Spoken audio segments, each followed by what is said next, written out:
আসসালামু আলাইকুম। আমরা সমাজে মানব বসবাস করবে, এটাই বাস্তবতা। এখানে তো হিংস্রতা বসবাস করবে বা পশু চলে আসবে, এটা তো আমাদের কাছে কাম্য না। যে হিংস্র যে জানোয়ার, যে ভাগ বা সিংহ যারা জানোয়ার আর কি বলা হয়, হ্যাঁ, নেকড়ে, এরা তো আসলে জঙ্গলে বা লোকালয়হীনতায় বাইরে থাকে। তো এখন আমাদের মানুষের কাছে যে হিংস্রতা যেভাবে আছে, পশু রাজ্যের মতো আমাদের সমাজে এখন বসবাস করতেছি আমরা। এই পশুত্ব হওয়ার পিছনে যে মানুষ তো একটা অমায়িক সবচেয়ে ভালো লাগা জিনিস। মানুষ, আপনি প্রত্যেকটা মানুষের দিকে তাকান, কিন্তু তার ভিতরে কিন্তু একটা হিংস্রতা আছে। তো এই হিংস্রতা এই সমাজকে যেখানে থাবা দেয়, সেই অংশটা একবারে নিমজ্জিত হয়ে যায়, যেটা আর ব্যাক করার মতো কিছু পাওয়া যায় না। এই হিংস্রতা এরকম একটা জিনিস, যখন সে সমাজের যে কোনো মানুষের উপরে এই হিংস্রতাকে সে ডেভেলপমেন্ট করে, তখন সেখানে আর এই শুধু অকাল মৃত্যু বা অকাল কষ্ট এবং সারা জীবন বেঁচে থাকার, তার পাশে যে 10জন পরিবারের লোক ছিল, তারা প্রত্যেকটা মানুষ সেই একই পরিস্থিতির উপরে বাকি জীবনটা ওইখানে লিড করে যায়। হ্যাঁ, তো সেটা তার ভাগ্য। মানে একজন মানুষ মৃত্যু, মানে ধরেন এখন যেই ঘটনাগুলো ঘটতেছে, ধরেন মব জাস্টিস যেটা বলা হয়, ধরেন হঠাৎ কোনো কারণ বা মানে তাকে যে কোনো কারণের জন্য যে মৃত্যুটা করতেছি, সেটা কি আসলে অ্যাভেলেবেল সেম না? আসলে আমার হয়তো এক জায়গায় বিজনেস করতেছি, বিজনেসটার আরেকটা লোক সেই বিজনেসটার উপরে একটা চাঁদা চাইছে, বা যেই পরিস্থিতির উপরে চাইছে, বা সে রাজনীতিক কর্মশীল না হোক, এই সমাজের লোকগুলোই তো রাজনীতি করে, এই সমাজের লোকগুলোই রাজনীতির বাইরে আছে, আবার ভিতরেই আছে।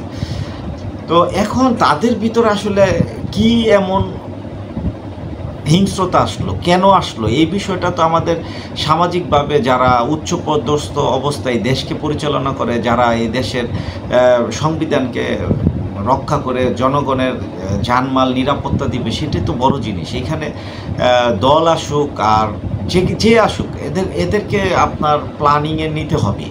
কারণ এটা মানুষের একটা প্ল্যানিংয়ে নিয়ে আসা উচিত। কারণ এই যে মৃত্যু হঠাৎ করে আপনি কয়েকদিন পর পর দেখতে পান, আবার এমন মানে হয়তো সিসি ক্যামেরার বদল আছে বিদায় আমরা প্রকাশ্যে এগুলা কিছুটা দেখতে পাচ্ছি। আর এর বাইরে তো অনেক মার্ডার হয়, অনেক অ্যাক্সিডেন্ট হয়, অনেক ধরনের দুর্ঘটনা ঘটে, অনেক ধরনের পার্সোনাল এভিয়েশন করে, মানে ঝামেলায় ফালায়, বিভিন্ন প্রবলেমে ফালায়। তো এবং কিছু সামাজিক এবং অস্থিরতা তৈরি করে, যেখানে মানুষের কাছে মানুষের সম্পর্ক থাকে না। মানুষ আর জানোয়ার যেরকম থাকে না, একই মানুষ দুইটা চরিত্রে অভিনয় করতে পারে, এবং সেটা ইস্টাবলিশ সে করতে চায়। তো করার পরে কি হয়, ওই সমাজে এটা ভেঙে পড়ার চেষ্টা করে। তখন কিছু প্রবলেম থাকুক আর না থাকুক, তারপরও তার কেন দরকার হয় এগুলা? একটা মানুষের কেন হিংস্রতা আসে? আসলে মানুষের ভিতরে দুইটা জিনিস বসবাস করে, একটা কমলতা এবং হিংস্রতা। তো কমলতা যদি আপনি স্টাবলিশ করতে চান, সেটাকে করতে হলে আমাদের যে সমাজ ব্যবস্থাপনা বর্তমানে আমরা যা দেখতেছি, যেসব জিনিসের জন্য আমাদের জীবনকে বাজি ধরতেছি, হ্যাঁ, মানে আমাদের চ্যালেঞ্জিং লাইফে নিয়ে যাচ্ছি, এটা বিশ্বের আমরা থার্ড গ্রেড, মানে তৃতীয় বিশ্ব যেটা বলে গ্রেডিং সিস্টেমে, সেই বিশ্বেই এটা বেশি প্রচলন হয়, সেখানে এগুলা চর্চা করা হয়। কিন্তু উন্নত বিশ্বের রাজনীতিবিদরা, উন্নত বিশ্বের রাজারা যারা পৃথিবীকে চালাচ্ছে, তারা কিন্তু এগুলাকে আরও আগে, হয়তো আরও জেনারেশন আগে, বা আরও 5 বছর আগে, বা আরও 50, 100, 150 বছর, ইউরোপিয়ানরা নাকি আজ থেকে আরও 400 বছর আগে তারা ডেভেলপমেন্ট সিস্টেমে চলে আসছে। তাইলে আমি যদি এগুলাকে ফলো আপ করি, তখনও তারা হানাহানি, মারামারি, গ্যাঞ্জাম ছিল, কিন্তু আমাদের হয়তো এই 400 বছর পরে এসে এইখানে আসি। তো এটাকে পিছানো বলবো না আমাদের প্রযুক্তিগত সমস্যা, বা আমাদের চিন্তাগত সমস্যা? আমাদের চিন্তাগত সমস্যা।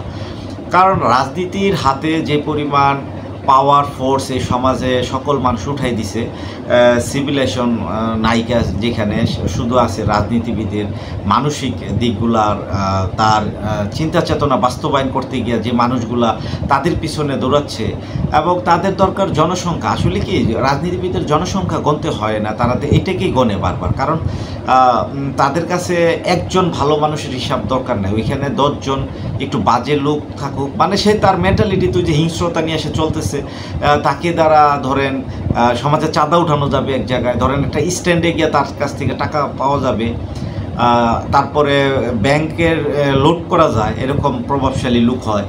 তারপরে বিজনেস হোক এবং ফুটপাথগুলো বসানো যায়, সেখান থেকে প্রতিদিন চাঁদা আনা যায়, কাঁচা বাজার থেকে আনা যায়, এবং স্থানীয় যত অবৈধ বিজনেস আছে সেগুলো ডিলিং তারা করে, সেখানে তো টাকার একটা খেলা হয়। তো এইগুলোর সাথে তো জনগণ যুক্ত হয়ে যায়, কারণ প্রত্যেকটা জায়গাতে কর্মশীলতা, কারণ এই জনগণ এইখানে এই যে যুক্ততা সেটা যাতে না আসে সেটার জন্য তো প্ল্যানিং নিতে হবে।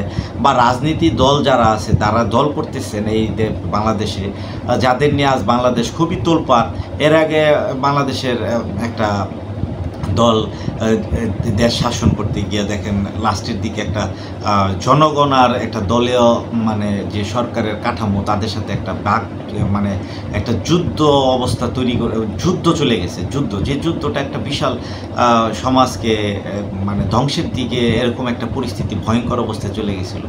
তো এটা কেন আসবে, এটা কেন তৈরি হবে? আমাদের কি শ্রদ্ধাবোধ হারাই যাবে একটা দলের প্রতি? না, তবে একটা জনগণের প্রতি কি দল হারাই যাবে? দেখেন জনগণ একটা সময় আমি দেখতেছি যে তারা লং টাইম ওয়েট করে, তারা দেখতে থাকে, সমস্যাগুলোকে আইডেন্টিফাই করতে থাকে, সত্যটা বারবার খোঁজার চেষ্টা করে, অনলাইনে যায়, পত্রিকায় দেখে, সংসারের মধ্যে দেখে, বাইরে গিয়ে দেখে। এইটা করতে করতে একটা সময় এসেছে তার ইচ্ছাটা বিশাল বড় এসে তখন রাস্তার মধ্যে এটা মানে প্রয়োগ করে জনগণ গিয়ে, কারণ সেই প্রয়োগে জনগণের জালমাল ক্ষতি হয়, তার বাচ্চা সন্তান সে তার বাবাকে হারায়, তার বিভিন্ন হারায়, আবার একটা রিজন তৈরি করে দেয়। এই যে রিজন তৈরি করে দিল, এগুলার পিছনে কি আমাদের হাত? আসলে আমরা কি নিজেরা, যে জাতি বাঙালি আমরা নিজেরা, আমি কি আমার একটা গোষ্ঠী আরেকটা গোষ্ঠীর বাচ্চাকে কি, আরেকটা ভাইকে কি আমি এরকম পাথর নিক্ষেপ করে মেরে ফেলানোর চেষ্টা করব? কেন করতেছি?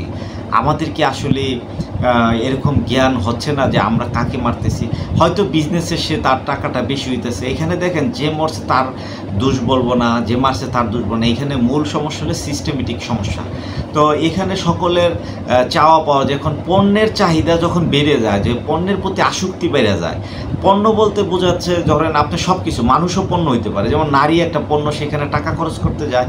তারপরে দেখা যায় জুয়া আছে, মদ আছে, তারপর খাবার আছে দুনিয়াতে, দামি দামি খাবার, তারপরে সমাজের আরও ব্যাপার আছে, গাড়ি আছে, দামি মোবাইল আছে, সংসারের যে ঘরের যে আসবাবপত্র দামি দামি, একটার পর একটা ডেভেলপমেন্টের জন্য ফ্ল্যাট, আগে ছিল টিন সেট, এখন হয়তো ব্রিকের উপরে, ব্রিকের পরে আবার ফাউন্ডেশনের উপরে আবার একটা ফ্ল্যাট, সেটার উপর আবার ইন্টেরিয়র একটা অসাধারণ ডিজাইন করে, সেখানে সেই স্বপ্নের উপরে মানে আমাদের বসবাস করতে ইচ্ছা করে। তখন সমাজে বেশ কিছু অর্থের যোগান টানা চলে আসে। আপনি যদি এই যে হত্যাগুলা দেখেন, এইগুলোর পিছনে মূল কার্যই একটা হচ্ছে অর্থনৈতিক পাওয়ার মাসুল, যেটা হচ্ছে অর্থের ব্যাপার। এই অর্থ অনর্থের মূল বলা হয়েছে, কিন্তু অর্থ তো দরকার আছে, কিন্তু যেটা বাঁচার জন্য যেটুকু দরকার তার বাইরের যে অংশটা আবার ফিরে আসতে চাচ্ছে, যে অংশ আজ আমাদের সমাজে আমরা হত্যার দিকে প্রতিদিন দেখতেছি, একের পর এক হত্যা। ধরেন একটা ছিনতাইকারী 4-5 জন মিলে একটা লোক রাস্তা দিয়ে যাচ্ছে, তার কাছ থেকে কি নিতে চাইলো? সিনা তার ব্যাগ ভর্তি টাকা, নাহলে ল্যাপটপ, নাহলে যন্ত্র, কোনো কিছু এগুলো নিতে চাচ্ছে, তারপরে তাকে কুপাচ্ছে, সে মারা যাচ্ছে, তার মানে অর্থের জন্য। তারপরে এই যে এখন খুন হচ্ছে, যে ধরেন আপনার এই মিটফোর্ডে একটা খুন হয়েছে, সেখানে আপনি খেয়াল করবেন সেটা বলা হইতেছে যে হয়তো একটা দলীয় ব্যাপার। আচ্ছা, দলীয় ব্যাপার হইতে পারে, আমার এটা খুব বেশি আমি সিরিয়াসনেস না, কিন্তু মূল সমস্যা হচ্ছে যে ওইখানে ওই পরিবেশের উপরে নির্ভর করে সে অর্থের চাহিদাকে বাড়াই দেওয়া, প্রত্যেকটা যে মারছে বা যে মরছে তাদের ভিতরে একটা বিজনেস এবং বিভিন্ন জিনিস নিয়ে দেখেন, ওই তামা বিভিন্ন নিয়ে কথা আসছে, সব কিছুর ভিতরে কিন্তু সে অর্থের চোখটাই চলছে। সে তার চেয়ে বেশি নিতে চায়, সেও তার চেয়ে বেশি নিতে চায়, বা তার এরকম যে এক আকাঙ্ক্ষায়, যে মনের ভিতরে যে একটা হিংস্রতা আছে সেটা বের হয়ে যায়, এবং তারা এটা একটা গ্রুপ সিস্টেম করে। তখন তারা আবার রাজনীতির শেল্টার নেয়। রাজনীতিবিদদের এখানে ছোট্ট একটা সমস্যা আছে বা বিগ সমস্যা, সেটা হচ্ছে তারা দলে যে মানুষগুলোকে ভিড়াচ্ছে, সেই মানুষগুলা কি করে, তারা তাদের পরিবেশে কি তাকে কি আনা উচিত? আজকে রাজনীতিবিদ আপনি তাকাই দেখেন, তারা তো মানুষকে যারা রাজনীতি করে মূল মানে যাদেরকে চিনেন আপনি প্রত্যেকটা মানে আসন ভিত্তিক যে এমপি হয় বা এমপির যোগ্য সেই ধরনের লোক যারা বক্তব্য দেয় বিভিন্ন অনুষ্ঠান, তাদের কাছ থেকে আমরা যে আশাটা করি প্রত্যয় তারা যাদেরকে তাদের কাজের জন্য এই সমাজের সুন্দর রাজনীতি করা মানে কি একটা দলকে সংগঠনীয় করা মানে সে ভালো মানুষগুলোকে এনে যারা খুবই মোলায়েম সামাজিক ভালো কাজ করে তারে দ্বারা অন্যায় ঘুষ লেনদেন মানুষের টাকা মারবে আত্মসাৎ করে চাঁদাবাজি করবে এই ধরনের মানুষকে তারা রাজনীতিবিদরা এই দলটা গঠন হয়েছে ওইভাবে তাদেরকে নেওয়ার জন্য না, কিন্তু তারা ওইখানে তার সুবিধার সাথে তার মাসুল পাওয়ার লাগে, কারণ ওইখানে আরেকজনকে টেক্কা দিতে তার কিছু ব্যক্তি লোক লাগে যারা কিনা খুবই মাসুল পান, যারা দেখা গেছে হয়তো তার গোষ্ঠীর ছেলে পেলে 10 জন আছে বা তার বন্ধু বান্ধব আছে, এরকম বিরাট একটা সার্কেল আছে, তারা একটা বিশাল নেট ব্যবসা আছে, ইন্টারনেট বিভিন্ন জিনিসের সাথে তারা জড়িত আছে, এই তামার ব্যবসার সাথে, এই যে রাস্তার চাঁদাবাজি, এইগুলো সবগুলোর সাথে তারা কাজ ছাড়াই তাদের কাছ থেকে জোর করে টাকা আনার একটা পায়তারা করে, জীবন উন্নত করার যে প্ল্যানিং সেখানে সে বের হয়ে যায়। তো উনি সারাদিন কিন্তু আসলে পার্সোনালি নিজের যে মেধায় আল্লাহ যেটা দিছে, সে হয়তো একটা ভালো ধরেন একটা মেকিং করতে পারে, সে হয়তো খাদ্য তৈরি করতে পারে, সে হয়তো একটা বিশাল এই যে গাড়ি তৈরি করতে পারে, বা সে একজন ডেভেলপমেন্ট মানে সমাজে, সেই তার পার্সোনাল কোনো কাজ নেই, তখন চলে যায় ওই নিয়ন্ত্রণের দিন লাইফ। কোন নিয়ন্ত্রণ? যেখানে কিনা নিয়ন্ত্রণ করলে মানুষ তার অবস্থানকে পরিপূর্ণভাবে ভুলে যেতে পারে যে তার অবস্থান কি ছিল বা সে পৃথিবীতে কেন আসছে, এটা তার ভিতরে আর আসে না। তখন ওইখানে শুরু হয় কি হানাহানি, তখন সেটার আক্রোশের শেষ পর্যায়ে গিয়ে দেখা যায় যে মনে করে তাকে যদি আমি শেষ না করে দিই, তাকে যদি মৃত্যুবরণ না করাই, সে পৃথিবীতে থেকে না যায়, তাহলে আমি তো এখানে এস্টাবলিশ হয়ে ইনকামটা করতে পারবো না। মূলত হচ্ছে অর্থনৈতিক অবস্থাটাই সবচেয়ে বড় শত্রু হয়ে দাঁড়িয়েছে, কারণ আমাদের বিশ্ব বর্তমানে আপনার এমন একটা পৃথিবীর জায়গায় দাঁড়াচ্ছে যেটা হয়তো বিগত সরকার একটা ট্রেন্ডিং রাস্তা করে দিয়ে গেছিলো, সেই রাস্তায় কি দেখা যাচ্ছে যে আমরা এখন যেদিকে চলাফেরা সেটা হচ্ছে আমাদের চাওয়া পাওয়া তো শেষ করতে পারে না, কারণ আমাদেরকে স্বপ্ন দেখানো হয়েছে বড় বড়, যেমন আমাদের পোশাক, আমাদের খাদ্য, আমাদের সোসাইটি মেনটেন্স সব কিছু একটা হাই লেভেলে যাওয়ার চেষ্টা করতেছে।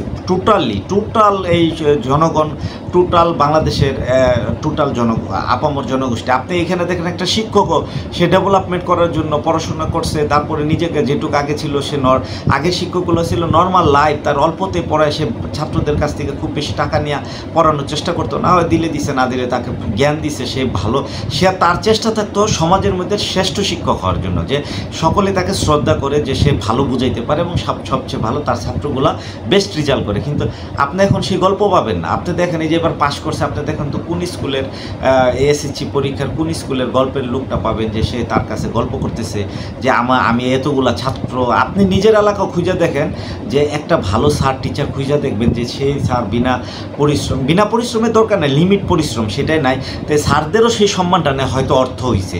তাই এইখানে ওইটা শিক্ষকের অংশে বললাম, এইরকমভাবে প্রত্যেকটা অংশে একই অবস্থায় সমাজ বিগ সেক্টরে চলে যেতেছে, যার চাহিদার লেভেল সর্বোচ্চ পর্যায়ে, তার উন্নয়ন লেভেল সর্বোচ্চ পর্যায়ে চাওয়ার জন্য সে হয়তো বুঝতেছে না যে মানবতা কী। মানবতা মানে কি কাউকে এমনি হাসি মুখ দেওয়া না, তার যত ইনকাম যদি তার ক্ষতিও থাকে ছেড়ে দেওয়াটা, তাকে বোঝানো, ঠিক আছে। কিন্তু হিংস্রের ভাগের মতো যে থাবা আসছে, এই থাবায় আমরা সকলেই ধ্বংসের দিকে চলে যাচ্ছি।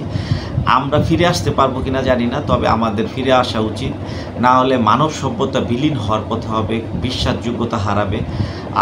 আর না হলে সর্বোচ্চ সেরা পর্যায়ে যেটা ইউরোপিয়ান স্টাইল চলে যান, কেউ কাউকে চিনে না, কে কার কোথায় যায় এইভাবে না, সরকার ওই প্রযুক্তি আমাদেরকে পৌঁছাই দেব যে আমাদের সরকার ব্যবস্থাপনা এরকম হবে যে কেউ কারো কাছে যাওয়া লাগবে না, কেউ কারো ব্যবসায়িক কথা বলার কোনো স্কোপ নাই, সেখানে হত্যা হবে না। আমাদের এইখান থেকে ফিরে আসতে হবে, এই জন্য আমার কথা বলা। বিশ্বাস করি যে আমাদের এই সমাজে একদিন ডেভেলপমেন্ট হয়তো ওইখানে যাবে বা চেঞ্জ হবে, সেটার পরিবর্তন হইতে পারে আমি জানি না। তবে আমাদের বড় এখানে উপর লেভেলে যারা আছে, যারা কিনা দেশ শাসন করে, তাদের চিন্তা আছে কিনা, তাদের চিন্তা থাকলে দেশটা হবে। আর যদি তাদের চিন্তা এটা না আসে, তাহলে হত্যা আমরা দেখতেই থাকবো। সিসি ক্যামেরা হয়তো আরও কম থাকবে, নাও আসতে পারে, আবার সিসি ক্যামেরা বাড়লে হয়তো সারাদিনই হত্যা দেখা হইতে পারে। এটার উপরে সমাজ চলতে থাকবে। এখানে দলকেও কাদা ছুড়াছুড়ি করতে হবে, আর লাভ হবে না আমাদের সমাজ পরিবর্তন করে। আমাদের পরিবর্তনের কথা বলতেছি, কার্যক্রম যদি না হয় তাহলে হবে না। আমরা ঘরে বসে যদি বলি ইনকাম করব, বাইরে না গেলে হবে না। তা আমরা সেই পর্যায়ে আছি, তবে আশা করি আল্লাহ যাতে আমাদেরকে সুস্থতা দান করে। আসসালামু আলাইকুম, ভালো থাকবেন সবাই।